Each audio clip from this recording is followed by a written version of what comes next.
Hoje nós estamos abordando a questão do aborto e no primeiro bloco da entrevista, o Dr. Fernando Pedroso, que é mestre em Direito Penal lá na Unital, está aqui refletindo com a gente. Nós fomos ao intervalo porque abordamos no primeiro bloco casos em que o aborto é concedido e estamos diante também de uma decisão, me parece que do ministro Luiz Roberto Barroso, peço até que o senhor me confirme, de que existe inconstitucionalidade nos artigos que penalizam o aborto no Código Penal.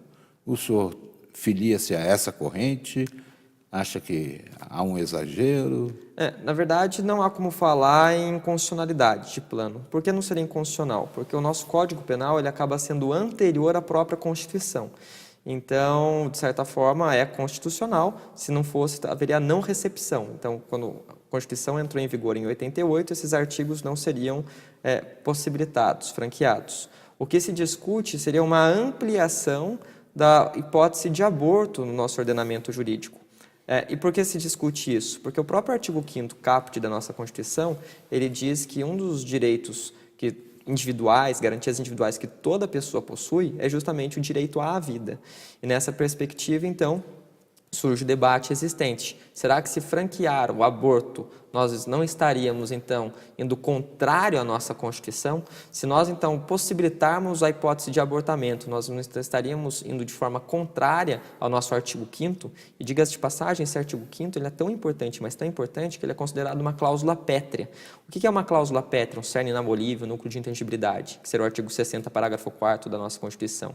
É o seguinte, significa que, ainda que nós tenhamos novas leis, essas novas leis elas não podem, no caso, alterar, mudar essas chamadas pedras de toque da Constituição. Não pode tocar nem através de uma proposta nem de emenda constitucional. constitucional. Exatamente. Por que isso? Porque eles falam que se alterássemos essas pedras de toque, nós perderíamos a identidade democrática, ou até mesmo a chamada identidade da Constituição. Então, seria esse o debate para ele existente. Agora, as feministas elas acham que a mulher, pela Constituição, tem direito ao seu próprio corpo. E, nessa ideia, direito de escolher ou não a gravidez. Perfeito. E aí é onde mora o debate, que é, de certa forma, interessante. Por quê? Porque a gente fala que nenhum direito, na verdade, ele é absoluto. Nem mesmo a vida. No nosso ordenamento, por exemplo, na nossa Constituição, existe a chamada pena de morte. Muitas pessoas não sabem. Quando se daria essa pena de morte? Em caso de guerra declarada e por intermédio do fuzilamento. Guerra declarada está na Constituição, fuzilamento está de acordo com o Código de Processo Penal Militar. Ou seja, tem uma formatação e tem, na verdade, também uma exceção à vida. Então, qual que é o debate existente? O debate existente é se nenhum direito é absoluto, nas situações onde nós temos dois direitos em conflito, deve haver uma ponderação. E qual que seria o conflito aí havido? Qual seria o conflito aí existente?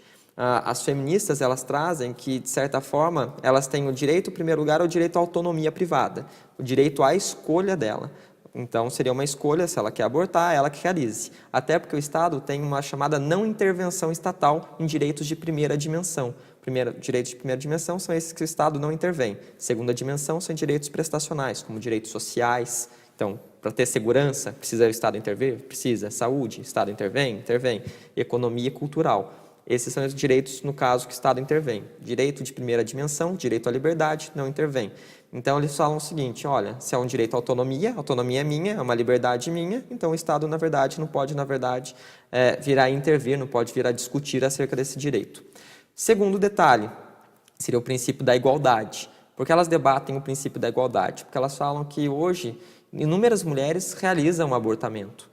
E essas mulheres, elas realizam, obviamente, as escuras, sabendo que é ilícito, mas aquelas que têm melhores condições financeiras, elas realizam sabendo que o procedimento vai dar correto e, obviamente, sabendo que vão sair com vida. Pequeno parênteses aí, eu trabalhei numa emissora de rádio no Rio de Janeiro, em que várias vezes a gente via fetos no vaso sanitário. As mulheres faziam aborto com mamona, com talo de mamona, coisas assim. E fora isso, os aborteiros, os verdadeiros açougueiros que há por aí afora, né? Perfeito. Já aquelas que têm recurso, como o senhor mesmo ressaltou, procuram clínicas com melhores condições, né? Fazendo ilicitamente também, mas com uma forma mais segura. Isso. E, óbvio, se for descoberto, tanto a mulher gestante acaba sendo punida pelo crime, quanto o médico que realizou também acaba sendo punido de forma criminosa. Só que elas realizam sem médicos, muitas vezes sem nada, e correndo risco com a própria vida. Então, eles falam, se tornar uma questão de saúde pública com interferência estatal e franquear a hipótese de abortamento, essas mulheres com condições mais precárias de vida teriam a mesma possibilidade de ter uma vida futura melhor. Aliás, hoje em dia, inclusive, a rede pública é obrigada a efetuar esses abortos quando dentro daquele capítulo Dentro das de hipóteses, permissão isso, perfeito. que há na lei, né? Isso, nas hipóteses de estupro e nas hipóteses de risco da gestante. Então, esse é o debate existente. A descriminalização está no Congresso Nacional, está sendo discutida lá. O senhor acha que as ponderações que estão sendo colocadas dão margem a que venha a ser aprovada a descriminalização do aborto como um todo? Então, da mesma forma que nós temos um lado dos feministas muito forte, e essa é a parte interessante, nós temos um outro lado, uma outra perspectiva, que é a outra corrente, também robusta, também com um palio, ou seja, bem estruturado. Qual que seria essa segunda liminar? Seria o seguinte, o fato de gerar descriminalização do aborto e falar assim, virou uma questão de saúde pública, não tiraria os custos, que são custos muito elevados.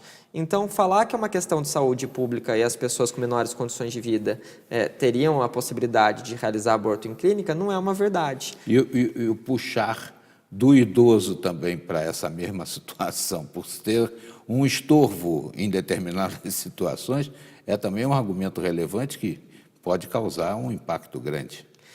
Não considero também um impacto grande, porque até quando se fala em estorvo, muitas vezes a gente acaba verberando acerca da chamada eutanásia, né? Das pessoas até que têm condições vegetativas. A eutanásia, por exemplo, é crime. Óbvio, ela seria um homicídio, mas é um homicídio privilegiado, em razão do seu relevante valor. Artigo 121, parágrafo 1º. Então, o fato de ser punido vai ser punido. Essa é a ideação. Independentemente da idade, independentemente da sobrevida, de ser algum problema ou não, a vida aí. Doutor Fernando Pedroso, muito obrigado, mestre em Direito Penal pela Unital, veio aqui hoje refletir sobre esse assunto e eu tenho certeza que muita água ainda vai passar por baixo dessa ponte.